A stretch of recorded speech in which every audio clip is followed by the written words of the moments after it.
November 24th Tuesday. Good morning. పరలోక నేస్తం సంఘబిడ్డలకు, ఆత్మీయులకు, ఈ ప్రార్థనలోకి వీస్తున్న దైవజనులకు, చిన్నలకు, పెద్దలకు అందరికీ నా హృదయపూర్వక వందనాలు. బాగున్నారు బిడ్డరా? ఈరోజు ఆదికాండము 41వ అధ్యాయము 37వ వచనం చదువుతున్నాను. ఆ మాట ఫరో దృష్టికిని అతని సమస్త సేవకుల దృష్టికిని యుక్తమై ఉండెను గనుక అతడు తన సేవకులను చూసి, ఇతని వలె దేవుని ఆత్మగల మనిషిని కనుగొనగలమా అని అనెను. మరియు ఫరో, దేవుడు ఇదంతయు నీకు తెలియపరచెను గనుక నీవలే వివేక జ్ఞానములు గలవారెవరూ లేరు. నీవు నా ఇంటికి అధికారివై ఉండవలను. నా ప్రజలందరూ నీకు విధేయులై ఉందురు. సింహాసన విషయములో మాత్రమే నేను నీకంటే పైవాడినై ఉందని యోసేపుతో చెప్పాను. చూడండి, ఆ మాట అనగా అంటే యోసేపు ద్వారా దేవుడు ఆ దర్శన యొక్క భావాన్ని ఫరోకు తెలియచేశారు. అంతే, వెంటనే ఫరో ఫ్లాట్ అయిపోయాడు, ఆశ్చర్యపోయాడు. తన సేవకులను పిలిచి మాట్లాడుతున్నాడు.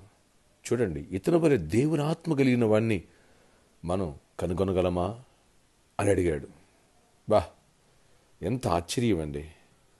దేవుడు ఒక వ్యక్తిని లేవనెత్తాలని తలంచినప్పుడు ఎంత అద్భుతంగా, యోసేపు అప్పటికి ఒక దాసుడు, ఒక ఖైదీ, నేరస్తుడు.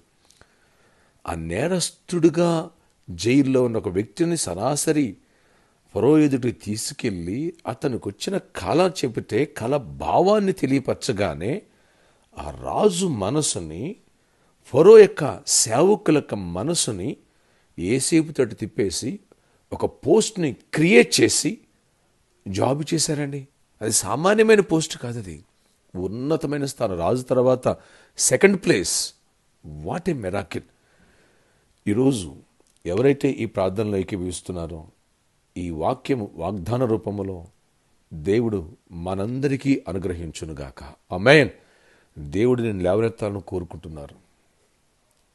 నిన్ను ఉన్నత స్థాయికి లేవనెత్తాలని కోరుకుంటున్నారు. నీకున్న బానిసత్వం నుంచి, బంధకాల నుంచి, చీకటి చెర నుంచి దేవుడు విడిపించునుగాక. ఇతరుల యొక్క సమస్యను సాల్వ్ చేసేటువంటి జ్ఞానాత్మను దేవుడు అనుగ్రహించునుగాక. నీవు దీవెన, నీ కుటుంబానికి దీవెన, నీ దేశానికి దీవెనకరంగా, నీ కంపెనీకి దీవెనకరంగా దేవుడు మార్చునుగాక. ఏ ఎగ్జామ్కి వెళ్తున్నావో, ఏ ఇంటర్వ్యూకి వెళ్తున్నావో అద్భుతంగా దేవుడు నీకు జ్ఞానాత్మనిచ్చి ఆ వ్యక్తుల యొక్క మనసు నీతోటే తిప్పి, యోసేపును చూడగానే ఫరో, అతని సైన్యం, అతని సేవకులు ఎలా ఫ్లాట్ అయిపోయి సమస్తమును సాగిలిపడినట్టుగా చేసి గొప్ప ఉన్నతమైన స్థానములో అప్పగించి ఆ కరువు నుంచి, దారిద్ర్యం నుంచి ఎలా విడుదల పొందారో, హోల్ అండ్ సోల్ యోసేపు చేతికి ఎలా అప్పగించారో దేవుడు నీకును ఆ రీతిగా అనుగ్రహించి యోసేపు లేవనెత్తి ఫలించెడు కొమ్మగా చేయునుగాక. ఆమేన్. దేవుడు ఇచ్చించే సమయము నీ పట్ల ఆసన్నమైనది. నీ bad time is over. Your time starts now. దేవుడు అద్భుత కార్యములు నీ పట్ల చేయునుగాక. ఆమేన్.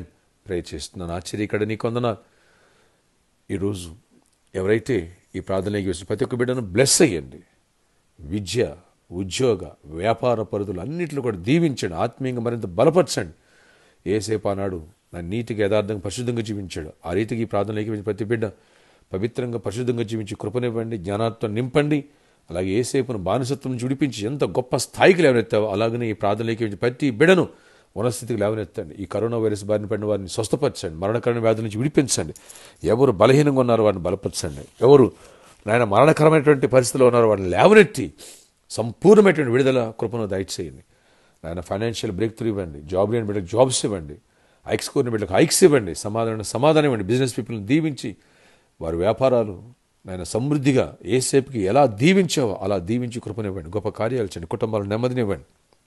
ఈరోజు బర్త్డే, వెడ్డింగ్ జరుగుతున్న బిడ్డలను దీవించి దీర్ఘాయుష్యను, సుఖ జీవంతో కూడా సంవత్సరాల బిడ్డలకు దయచేయండి. నాయన ఎవరైతే వివాహం కాలేదో వారికి మంచి భాగస్వాములు ఇచ్చి వివాహం చేయండి. వారు ఆశించిన బిడ్డలను సిద్ధపరచండి. గొప్ప దీవెనలు ఇచ్చి మహిమ తెచ్చుకోనండి. యోగ్యులను సిద్ధపరచండి. ప్రేమించే వారిని సిద్ధపరచండి. దీవెనకరంగా చెయ్యండి. ప్రతి అవసరాలు తీర్చండి. ఈ రోజంతా గొప్ప విజయాన్ని ఇవ్వండి. యేసు నామములో ప్రార్థిస్తున్న తండ్రి. ఆమేన్. May God bless you all. Have a nice day.